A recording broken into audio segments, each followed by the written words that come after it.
आज हम आपको तनोट माता मंदिर लाए हैं, जो कि पाकिस्तान स्थित हिंगलाज माता शक्तिपीठ की ही एक अवतार है, जहां एक समय में 3000 से ज्यादा दुश्मनों द्वारा गोले बारूद गिराए गए, लेकिन एक भी विस्फोट नहीं हो पाया। आइए उन चमत्कारी माता मंदिर के दर्शन करते हैं।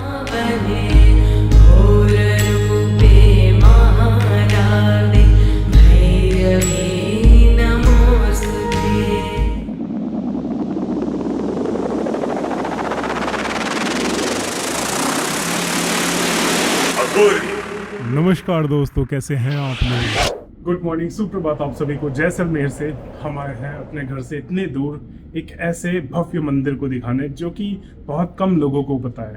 पूर्व के कामाख्या देवी मंदिर से पश्चिम के इस मंदिर तक पूरा भारत कनेक्टेड है उन 51 शक्तिपीठ में से। अब 51 शक्तिपीठ मैंने ऐसा क्यों कहा? जब हम जाएंगे इस मंदिर की ओर तो आपको पता चलेगा कि हम एक ऐसे मंदिर में जाएंगे जहां तक जाने के लिए आपको बहुत सारे परमिट्स चाहिए होते हैं या फिर आपको विदेश जाना पड़ता है, लेकिन हिंगलाज माता के यदि आप दर्शन भारत में करना चाहते हैं तो वो यही मंदिर है।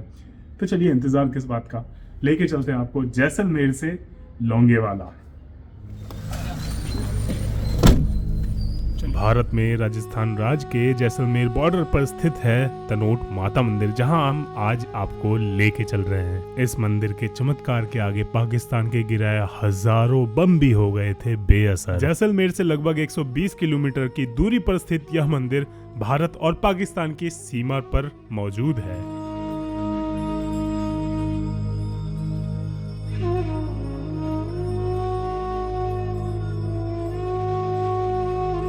तो दोस्तों, आ चुके हैं हम फाइनली तनोट माता मंदिर।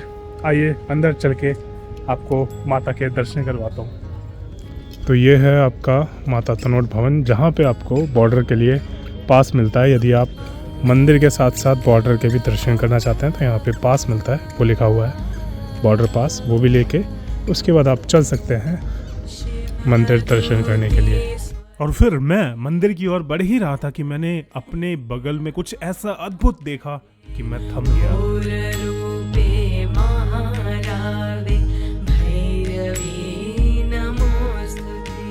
श्री तनोट माता मंदिर भारत के राजस्थान के जैसलमेर जिले में स्थित एक महत्वपूर्ण हिंदू मंदिर है। यह मंदिर हिंदू देवी हिंगलाज माता की एक अभिव्यक्ति देवी तनोट राय को समर्पित है। मंदिर का इतिहास कई शताब्दियों पुराना है और कहा जाता है कि इसे स्थानीय जनजातियों द्वारा स्थापित किया गया था, जो देवी तनोट राय को पूजा करते थे। किंवदंतियों के अनुसार 1965 के भारत पाकिस्तान युद्ध के दौरान मंदिर के पास की सीमा पर तैनात भारतीय सेना की रक्षा करने में महत्वपूर्ण भूमिका निभाई थी। ऐसा माना जाता है कि पाकिस्तानी वायुसेना द्वारा गिराए गए बम मंदिर को नुकसान पहुंचाने में विफल रहे और देवी ने सैनिकों को नुकसान से बचाया।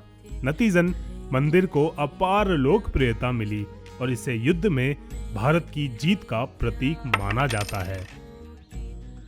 तब से यह मंदिर भक्तों के लिए एक महत्वपूर्ण धार्मिक स्थल बन गया है और पूरे भारत और दुनिया भर के पर्यटकों को आकर्षित करता है।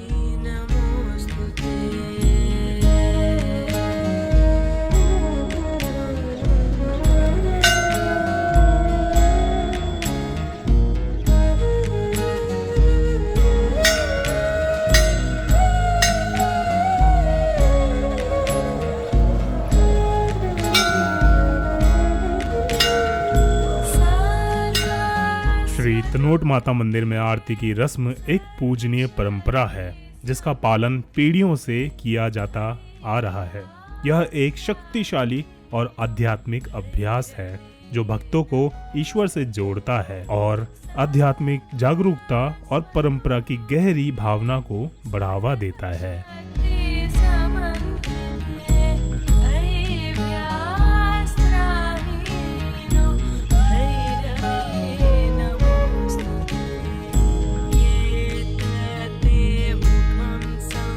श्री तनोट माता मंदिर में प्रतिदिन सीमा सुरक्षा बल द्वारा आयोजित आरती अनुष्ठान किया जाता है। यह आगंतुकों को मंदिर के भक्तिमय वातावरण में डूबने और ईश्वर से आशीर्वाद प्राप्त करने का अवसर प्रदान करता है। भारतीय आध्यात्मिकता और परंपरा के सार का अनुभव करने के लिए इस पवित्र अनुष्ठान में इनके साथ आकर जुड़ सकते हैं।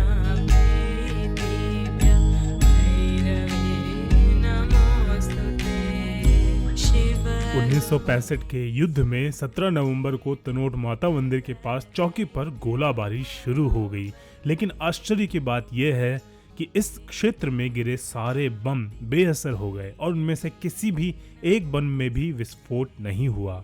ऐसा कहा जाता है कि 19 नवंबर तक पाकिस्तानी सेना ने 3000 से भी अधिक बम गिराए, लेकिन तनोट माता मंदिर को एक भी खरोंच नहीं आई थी। कहानी ये भी कहती है कि माता जवानों के सपनों में आई थी और उन्हें मंदिर के आसपास रहकर उनकी सुरक्षा करने का वादा किया था।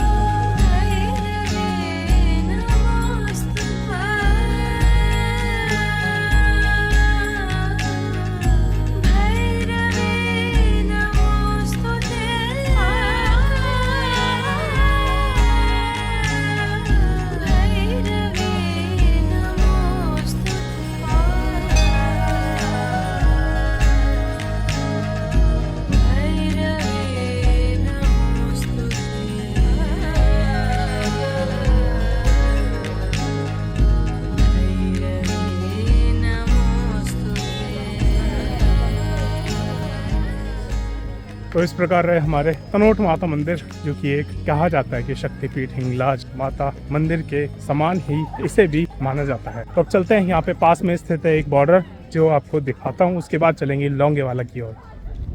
तो दोस्तों अभी लगभग तनोट माता मंदिर के दर्शन प्राप्त करके निकले हैं। लगभग 25 से 26 किलोमीटर दूरी पर इंडिया और पाकिस्तान का बॉर्डर है, जहाँ से आपको बॉर्डर के बहुत सारे चीज़ें देखने को मिलती है। आइए देखते हैं साथ में। यह है जैसलमेर के पास वाला बॉर्डर है। यहाँ पे वॉच टावर बनाया गया है लोगों के देखने के लिए, और ये जो आपको वायर्स दिख रहे हैं ये है इंडिया और पाकिस्तान का बॉर्डर। तो हम लगभग कुछ ही मीटर्स की दूरी पर स्थित हैं।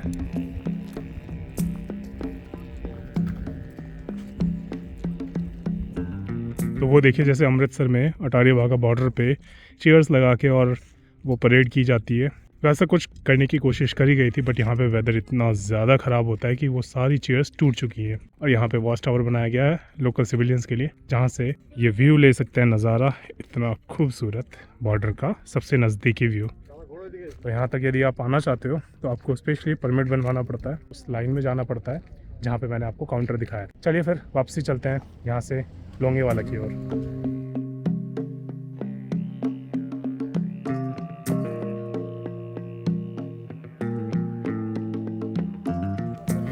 लगभग 40 किलोमीटर तय करके हम आ चुके हैं लोंगेवाला वॉर मेमोरियल। हमारे पीछे जैसे कि देख सकते हैं आप, बहुत सारे वॉर के इक्विपमेंट्स और टैंक्स, एयरक्राफ्ट्स यहाँ पे रखे गए हैं। तो चलिए देखते हैं अंदर क्या देखने को मिलता है। इस विमान ने भारतीय सेना के वायु अवलोकन पोस्ट पायलटों द्वारा उड़ाए जाने के दौरान लोंगेवाला की लड़ाई में महत्वपूर्ण भूमिका निभाया था। वार के समय, युद्ध के समय इसका क्या काम है, क्या टास्क है, क्या ड्यूटी है? वार के समय, युद्ध के समय इसका काम है, इसका टास्क है, इसकी ड्यूटी है ऑब्जर्वेशन करना।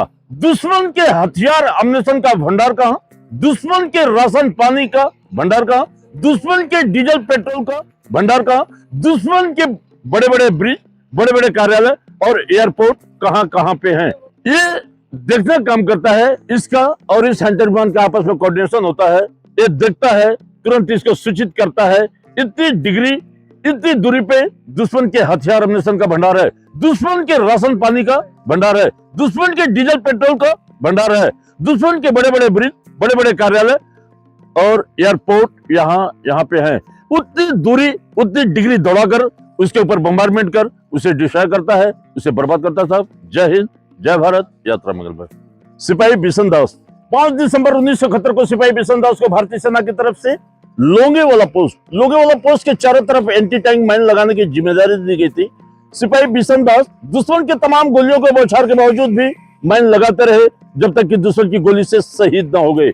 उनको इस वीरतापूर्ण कार्य के लिए मरणोपरांत सेना मेडल से सम्मानित किया गया। साहब सिपाही बिशन दास सेना मेडल। जय जय साहब। अगर 4 दिसंबर 1971 की रात भारतीय सेना और बीएसएफ पाक आर्मी को अर्धरात्रि में इस लोंगेवाला वार क्षेत्र में नहीं रोकती तो 5 दिसंबर 1971 की सुबह रामगढ़ में नाश्ता करते, दोपहर का लंच जैसलमेर लेते और रात का डिनर जोधपुर करते। जब ये जोधपुर तक जाते, तो ये दिल्ली भी पहुंच जाते, ये पंजाब भी पहुंच जाते, ये मद्रास, गुजरात, महाराष्ट्र, पूरे हिंदुस्तान में छा जाते। पूरे हिंदुस्तान को नष्ट करने का पाक आर्मी का षड्यंत्र इसी लोंगेवाला वार क्षेत्र में मेजर कुलदीप सिंह चांदपुरी साहब ने 120 जवानों के साथ और बीएसएफ की एक छोटी टुकड़ी के साथ पूरे पाकिस्तान के मंसूबे के ऊपर पानी फेर दिया। जब ये जोधपुर तक जाते तो कितने हिंदुस्तानियों का सफाया करते। शायद आज आप होते, हम होते कि नहीं होते, ये तो मालिक ही जानता साहब। जय हिंद, जय हिंद साहब।